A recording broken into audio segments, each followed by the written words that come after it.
ഓരോ വെള്ളിയാഴ്ചയും പള്ളി മിമ്പറുകളിൽ നിന്ന് നമ്മൾ കൃത്യമായി കേൾക്കുന്ന ഒരു ആയത്തില്ലയോ, ഇന്നല്ലാഹ യഅ്മുറു ബിൽ അദ്ലി വൽ ഇഹ്സാൻ. അല്ലാഹു സുബ്ഹാനഹു വ തആല നമ്മളോട് കൽപ്പിച്ച കാര്യങ്ങള് എല്ലാ വെള്ളിയാഴ്ചയും മിമ്പറിൽ നിന്ന് ഉസ്താദുമാർ ഓതി കേൾപ്പിക്കുന്ന ആയത്താണ്. എന്തുകൊണ്ടാ എല്ലാ വെള്ളിയാഴ്ചയും ഈ ആയത്തോതുന്നത്?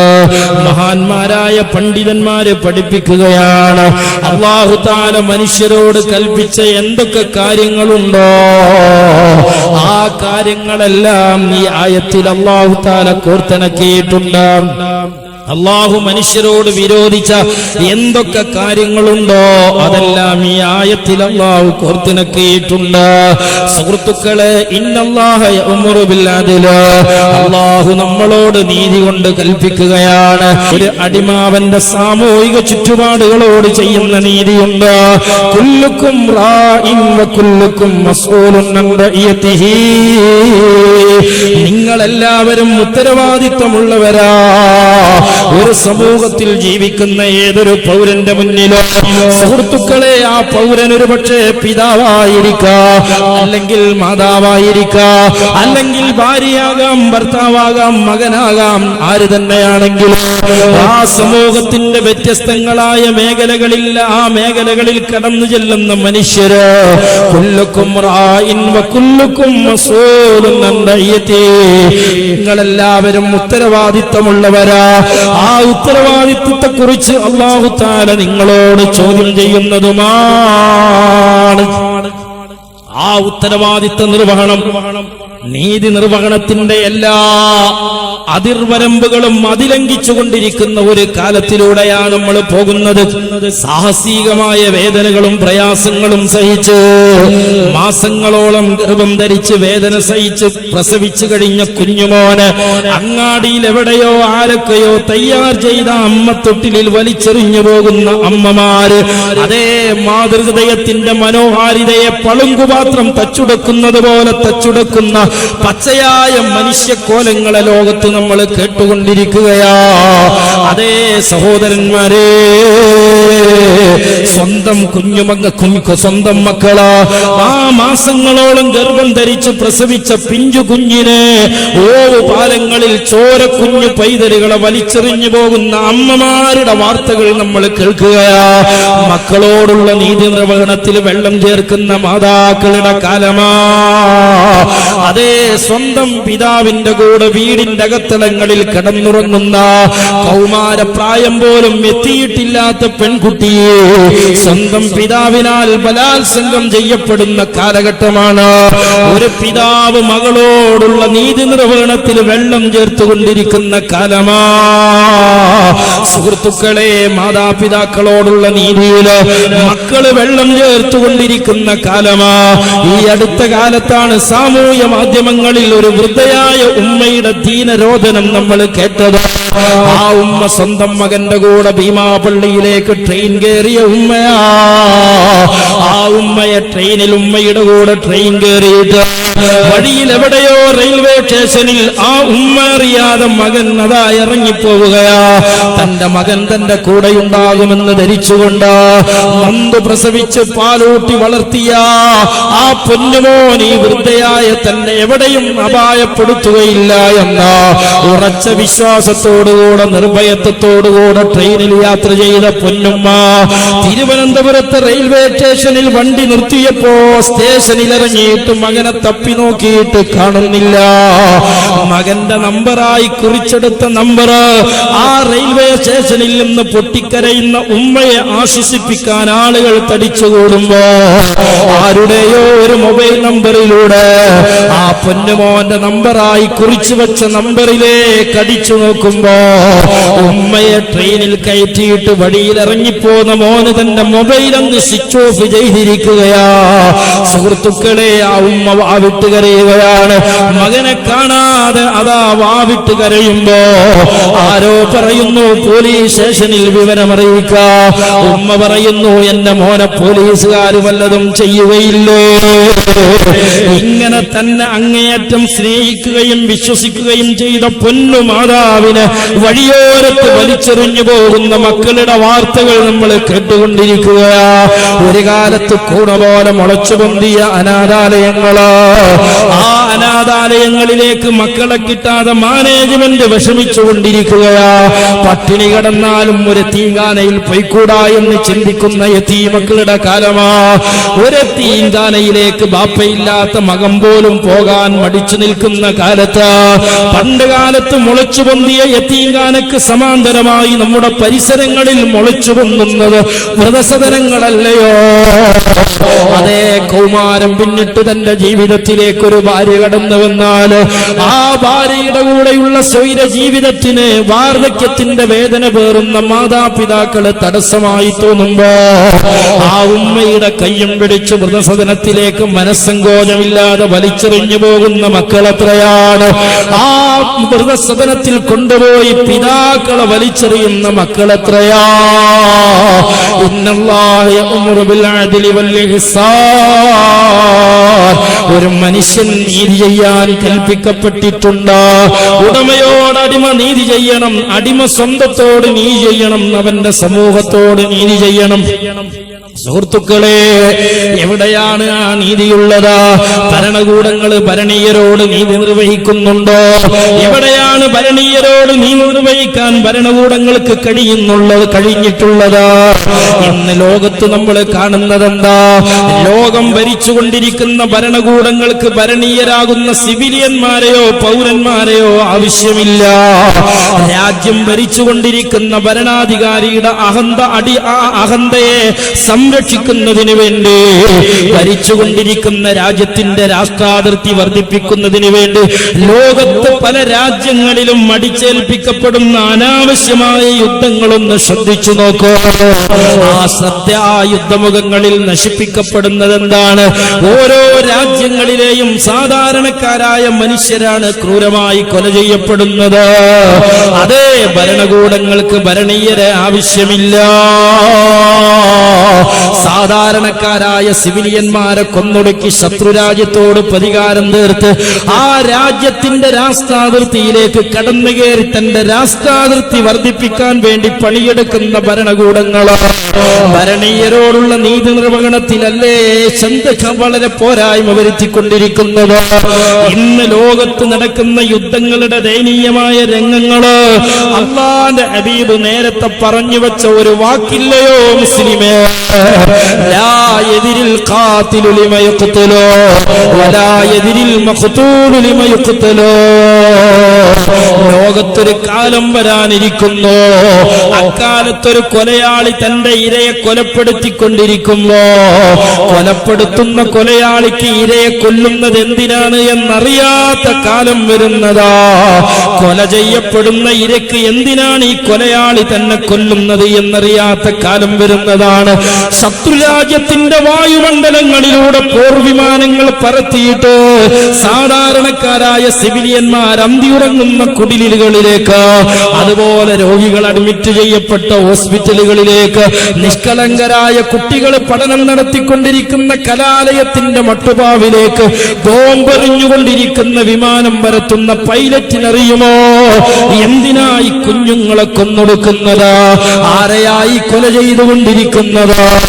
കേവലം രണ്ട് രാഷ്ട്രത്തിന്റെ തമ്മിലുള്ള അതിർത്തിയല്ലാത്ത ഒന്നും ആ മനുഷ്യർക്കിടയിൽ വ്യത്യാസങ്ങളില്ല.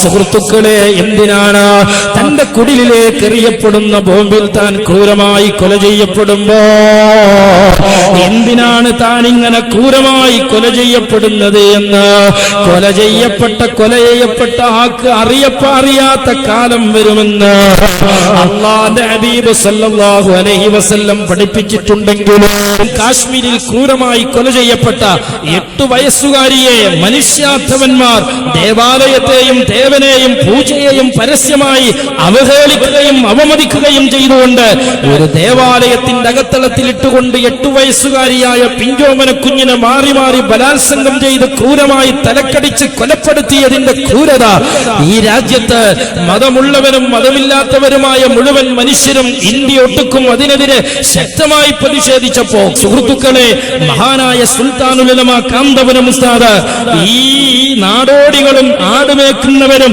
ഒരു ഭാഗത്ത് അലക്ഷ്യമായി സഞ്ചരിക്കുന്ന ഈ മുസ്ലിം സമുദായം, മറുഭാഗത്ത് പാക് പടയാളികൾ വളരെ തന്ത്രപരമായി കാശ്മീരിൽ നിന്ന് റാഞ്ചിയെടുത്ത് ഇന്ത്യക്കെതിരെ ദുരുപയോഗം ചെയ്തുകൊണ്ടിരിക്കുന്ന രാജ്യത്തെക്കുറിച്ചും മതത്തെക്കുറിച്ചും വിവരമില്ലാത്ത ഈ രാജ്യത്തിന്റെ പൗരന്മാരായി വളരേണ്ട കാശ്മീരി ബാല്യങ്ങളെ റാഞ്ചിയെടുത്ത് കേവലം ഇന്ത്യക്കെതിരെ ചാവേറായി ദുരുപയോഗം ചെയ്ത ഒരു തെരുവിൽ നിന്ന് ഉത്തരേന്ത്യയിലേക്കും കാശ്മീരിലേക്കും കേരളത്തിൽ നിന്ന് ഒരു നേതാവിനും വഴിയറിയാത്ത കാലത്ത് മഹാനായ കാന്തപുരം ഉസ്താദ് കാശ്മീരിലെത്തിയിട്ടുണ്ട്.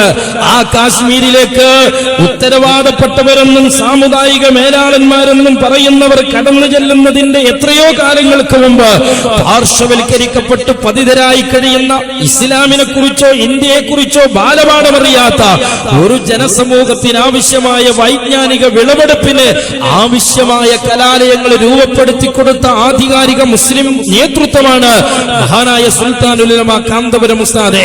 നിങ്ങൾ ആലോചിച്ചു നോക്ക്, ധാരാളം വിദ്യാഭ്യാസ സ്ഥാപനങ്ങൾ ഈ കേരളത്തിൽ നിന്ന് ആർക്ക് പറയാൻ കഴിയും? ഈ രാജ്യത്ത് കേരളത്തിന്റെ പുറത്ത് പാർശ്വവൽക്കരിക്കപ്പെട്ട നേതൃദാരിദ്ര്യം അനുഭവിക്കുന്ന മുസ്ലിം ന്യൂനപക്ഷങ്ങൾക്ക് വേണ്ടി ഒരു കലാലയം ഉണ്ടാക്കിയ കഥ 1921 ശേഷം ഈ രാജ്യത്തെ കേരളത്തിലെ മുസ്ലിമീങ്ങൾക്ക് വിദ്യാഭ്യാസം നവോത്ഥാനം കൊടുത്തു എന്ന് അവകാശപ്പെട്ട് കടന്നു വന്ന നമ്മുടെ കേരളത്തിലെ പുത്തൻവാദികളായ ജനങ്ങൾ, ജമാഅത്തെ ഇസ്ലാമിയാവട്ടെ വഹാബികളാവട്ടെ, ഏതൊരു പ്രസ്ഥാനം നിങ്ങൾ എടുത്തു നോക്കി, 21 കൊണ്ടുവന്ന ഈ വിപ്ലവം എന്ന് പറയുന്നത് എടവണ്ണയിലെ ജമാലങ്ങാടിയുടെയും സീരാജിപ്പാലത്തിന്റെയും ഇടയിൽ മാത്രം ഇന്നും ഒതുങ്ങിക്കിടക്കാൻ. അതിന്റെ അപ്പുറത്തേക്ക് ഇതിന് വേരില്ല, വളർച്ചയില്ല. എന്നാൽ അവിടെയാണ് മഹാനായ സുൽത്താനുൽ ഉലമ കാന്തപുരം ഉസ്താദ് ഇന്ത്യ ഒട്ടുക്കും ഈ സമുദായത്തിന് വേണ്ടി പ്രവർത്തിക്കുകയാണ്. പശ്ചിമ ബംഗാളിൽ, അതുപോലെ യുപിയിൽ, അതുപോലെ ഗുജറാത്തിൽ, എല്ലാ സ്റ്റേറ്റുകളിലും സുഹൃത്തുക്കളെ അധികാരമില്ലാതെ, അതുപോലെ ഭൗതികമായ യാതൊന്നുമില്ലാതെ നിഷ്കളങ്കമായി ആ പണ്ഡിതന് വേണ്ടി പ്രാർത്ഥിക്കുന്ന ആയിരക്കണക്കായ അനുയായികളുടെയും ആലിമീങ്ങളുടെയും സാദാത്തുക്കളുടെയും ആത്മപിൻബലത്തിൽ മാത്രമായി ആ പണ്ഡിതൻ നടത്തിയ വീര്യമുള്ള പ്രവർത്തനങ്ങളുണ്ട്. ആ പെൺകുട്ടിക്ക് വേണ്ടി വാദിക്കാൻ ഒരു വക്കീലില്ല എന്ന് മാത്രമല്ല, മുമ്പോട്ട് വന്ന മുഴുവൻ നിയമ പണ്ഡിതന്മാരെയും അതിനനുവദിക്കാതെ തടഞ്ഞുവെച്ച ദയനീയമായ രംഗമാണ് കാശ്മീരിൽ നിന്ന് കാണുന്നതെങ്കിൽ, ഇവിടെ മഹാനായ കാന്തപുരം ഉസ്താദിന്റെ നേതൃത്വത്തിൽ പ്രവർത്തിച്ചുകൊണ്ടിരിക്കുന്ന നോളേജ് സിറ്റിയിലെ ലോ കോളേജ് കേന്ദ്രീകരിച്ചുകൊണ്ട് കാശ്മീരിലെ ആസിഫക്ക് വേണ്ടി നിയമപരമായ പരിരക്ഷയും ആവശ്യമായ സഹായങ്ങളും നൽകാനുള്ള ചുറ്റുവട്ടങ്ങള് ആരെക്കാളും മുമ്പിൽ ഒരു സാമുദായിക സ്നേഹിയായ കാന്തപുരത്തിലൂടെ ഈ ലോകത്ത്, ഈ രാജ്യത്ത് നിർവഹിക്കപ്പെടുകയാണ്. ശാസ്ത്രീയ കോളേജുകൾ നമ്മുടെ രാജ്യത്ത് വിദ്യാർത്ഥികളെ ചൂഷണം ചെയ്യുന്ന കഥകൾ, നവോത്ഥാനത്തിന്റെ പേരിൽ അധികാരത്തിന്റെ അരികുപറ്റി വാങ്ങിയെടുത്ത വിവിധങ്ങളായ കോളേജുകൾ, കരുണ എന്ന് പറയുന്ന ഒരു മെഡിക്കൽ കോളേജ് കേരളത്തിലെ ഉത്തരവാദപ്പെട്ട ഒരു മുജാഹിദ് മൗലവി നടത്തുന്ന ഒരു മെഡിക്കൽ കോളേജിലാണ് 150ഓളം വരുന്ന വിദ്യാർത്ഥികളിൽ നിന്ന് പണം വാങ്ങിവെച്ച് ആ വിദ്യാർത്ഥികളെ വഴിയാധാരമായി പുറംപോക്കിലേക്ക് എറിയുന്ന സാഹചര്യം വരുന്നത്. അവിടെയാണ് മർക്കസിലെ ലോ കോളേജ് കേന്ദ്രീകരിച്ച് കാശ്മീരിൽ നിന്ന് പ്രത്യുൽപ്പന്നമതികളായി തെരഞ്ഞെടുക്കുന്ന വിദ്യാർത്ഥികൾക്ക് അങ്ങോട്ട് സ്കോളർഷിപ്പ് നൽകി അവർക്ക് നിയമ പഠനം നടത്താൻ ആവശ്യമായ സൗകര്യം ചെയ്തു കൊടുക്കണമെന്ന് കാന്തപുരം ഉസ്താദ് നേതൃത്വം നൽകുന്ന കോളേജ് തീരുമാനിക്കുന്നത്. ഇസ്ലാം ലോകത്ത് പഠിപ്പിച്ച ഒരു ജിഹാദ് ഉണ്ട് മുസ്ലിമേ, അത് പൊതുഖജനാവ് കൊള്ള ചെയ്യലല്ല. അതേ അന്യനായ ഒരു മുസ്ലിമിന്റെയോ അന്യനായ അമുസ്ലിമിന്റെയോ ബേക്കറിയിൽ കയറിയിട്ട് ബേക്കറി കട്ടെടുക്കലല്ല. അതേ പലചരക്ക് വീടിയ കൊള്ള ചെയ്യലല്ല. ഇസ്ലാമിന്റെ പേരിലുള്ള സമരമെന്ന് പറയുന്നത് വഴിതടയലല്ല. അതുപോലെ എതിരാളികളെ ആക്രമിക്കലല്ല.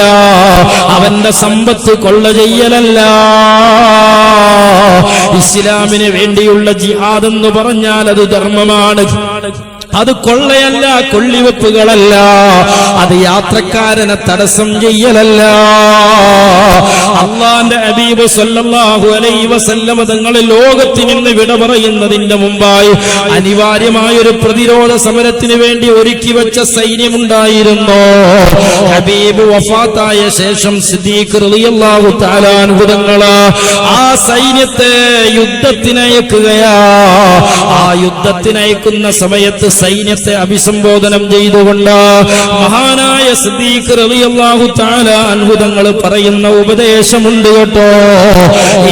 ജനങ്ങള്, നിങ്ങൾ യുദ്ധത്തിന് വേണ്ടി പുറപ്പെട്ടു കഴിഞ്ഞാൽ, ശത്രുവിന്റെ രാജ്യത്ത് യുദ്ധത്തിന് വേണ്ടി കടന്നു ചെന്ന് കഴിഞ്ഞാൽ, യുദ്ധമുഖത്ത് നിങ്ങളോട് നേരിട്ട് യുദ്ധം ചെയ്യാത്ത ശത്രുരാജ്യത്തെ സാധാരണക്കാരായ സിവിലിയന്മാരുണ്ടാകൂ. ആ രാജ്യത്തെ യുദ്ധമുഖത്ത് നിങ്ങൾക്കെതിരെ പ്രവർത്തിക്കാത്ത സാധാരണക്കാരായ ശത്രുരാജ്യത്തെ പൗരന്മാരുണ്ടാകും. അങ്ങനെയുള്ള ഒരാളെയും നിങ്ങൾ വകവരുത്തിക്കൂടാ, ഒരാളെയും നിങ്ങൾ ആക്രമിച്ചുകൂടാ. വീണ്ടും മഹാനായ സിദ്ദീഖ് റളിയല്ലാഹു തആല അൻഹു തങ്ങൾ പറയുകയാണ്, നിങ്ങൾ യുദ്ധത്തിൽ ഏർപ്പെട്ട് കഴിഞ്ഞാൽ ശത്രുരാജ്യത്ത് നിങ്ങൾക്കെതിരെ ഉപയോഗപ്പെടുത്തപ്പെട്ട മൃഗങ്ങളെയല്ലാതെ ഒരു മൃഗത്തെയും നിങ്ങൾ കൊന്നൊടുക്കിക്കൂടാ. വീണ്ടും അവിടുന്ന് പറയുന്നു, ശത്രുരാജ്യത്ത് കടന്നു ചെന്നാൽ ആ രാജ്യത്ത് തലയുയർത്തി നിൽക്കുന്ന ചെടികളുണ്ട്, സസ്യങ്ങളുണ്ട്. ശത്രുവിന്റെ രാജ്യത്തുള്ള വൃക്ഷങ്ങളല്ലേന്നും കരുതിയിട്ട് ആ ശത്രുവിനോടുള്ള പ്രതികാരം തീർക്കാൻ വേണ്ടിയിട്ട് ഒരു ചെടിയും നിങ്ങൾ നശിപ്പിച്ചുകൂടാ, ഒരു വൃക്ഷവും നിങ്ങൾ വെട്ടിത്തകർത്തുകൂടാ. ഇങ്ങനെയുള്ള ഒരു ജിഹാദിനെ ധാർമ്മികവൽക്കരിക്കപ്പെട്ട മുസ്ലിം എങ്ങനെയാണ് ഹർത്താലിന്റെ പേരിൽ ബേക്കറി കൊള്ള ചെയ്യുന്നത്? ആസിഫക്ക് വേണ്ടി എങ്ങനെയാണ് റോഡ് തടയുന്നത്? ആസിഫക്ക് വേണ്ടി എങ്ങനെയാണ് KSRTCയുടെ ചില്ലറിഞ്ഞൊടുക്കുന്നത്? എങ്ങനെയാണ് ഇസ്ലാമിന് വേണ്ടി ആളുകളെ കൊള്ള ചെയ്യുന്നത്? അതുകൊണ്ട് പ്രിയപ്പെട്ട സുഹൃത്തുക്കളെ, ഇസ്ലാം തെറ്റിദ്ധരിക്കപ്പെടുന്ന ഒന്നും നമ്മിൽ ഉണ്ടായിക്കൂടാ. ഇസ്ലാം തെറ്റിദ്ധരിക്കപ്പെടുന്ന പ്രവർത്തനങ്ങളൊന്നും നമ്മിൽ ഉണ്ടായിക്കൂടാ. അല്ലാഹുവിന്റെ ഹബീബ് നമ്മെ പഠിപ്പിച്ച ഒരു കാര്യമുണ്ട്, ആൾക്കൂട്ടത്തിൽ നിന്ന് ഒറ്റപ്പെട്ടു പോയാൽ അവനെ ചെന്നായ പിടിക്കുമെന്ന കാര്യം എത്ര ഉറപ്പാ. നിങ്ങൾ കണ്ടില്ലേ, സാമൂഹ്യ മാധ്യമങ്ങളിലൂടെ ആരോ അഡ്രസ് ഇല്ലാതെ ആഹ്വാനം ചെയ്ത ഒരു ഹർത്താൽ ഏറ്റുപിടിച്ച് ഇസ്ലാമിന് വേണ്ടി, മുസ്ലിമിന് വേണ്ടി, ആസിഫക്ക് വേണ്ടി റോട്ടിലിറങ്ങിയ മുസ്ലിം ചെറുപ്പക്കാർ, ആ ആൾക്ക് നേതൃത്വത്തിൽ നിന്ന്, ജമാഅത്തിൽ നിന്ന് തെറിച്ചുപോയ ചെറുപ്പക്കാർ അതാ രാജ്യത്തിന്റെ തെരുവുകളിൽ കാട്ടിക്കൂട്ടിയ പരാക്രമങ്ങൾ എങ്ങനെയാ. അവസാനമായി നമ്മൾ കേൾക്കുന്നു, ആളുകളുടെ ബേക്കറി പോലും ഹർത്താലിന്റെ പേരിൽ കൊള്ള ചെയ്യുകയാ, പീടിക കൊള്ള ചെയ്യുകയാ, പൊതുഖജനാവ് കൊള്ള ചെയ്യുകയാ, KSRTC തകർക്കുകയാ, യാത്രക്കാര് പ്രയാസപ്പെടുകയാ. എങ്ങനെയാണ് ഇങ്ങനെയുള്ള അബദ്ധങ്ങളിലേക്ക് മുസ്ലിം ചെറുപ്പക്കാരെത്തിപ്പെടുന്നത്? അതേ, ഒറ്റപ്പെട്ടു പോയാൽ ചെന്നായ പിടിക്കും ചെറുപ്പക്കാരാ. അതുകൊണ്ട് കൂട്ടത്തിൽ ഞാൻ ഓർമ്മപ്പെടുത്തുകയാണ്, നമ്മെ സംബന്ധിച്ചിടത്തോളം നമ്മുടെ മുന്നിൽ ഒരു വ്യക്തമായ ബോധം വേണോ, ഒരു വ്യക്തമായ ദിശ നമ്മുടെ മുന്നിലുണ്ട്. എല്ലാ പ്രതിസന്ധികളിലും ഈ ഉമ്മത്തിനെ വഴി നടത്താൻ പ്രാപ്തിയുള്ള ഒരു ലീഡർഷിപ്പ് നമ്മുടെ മുമ്പിലുണ്ട്.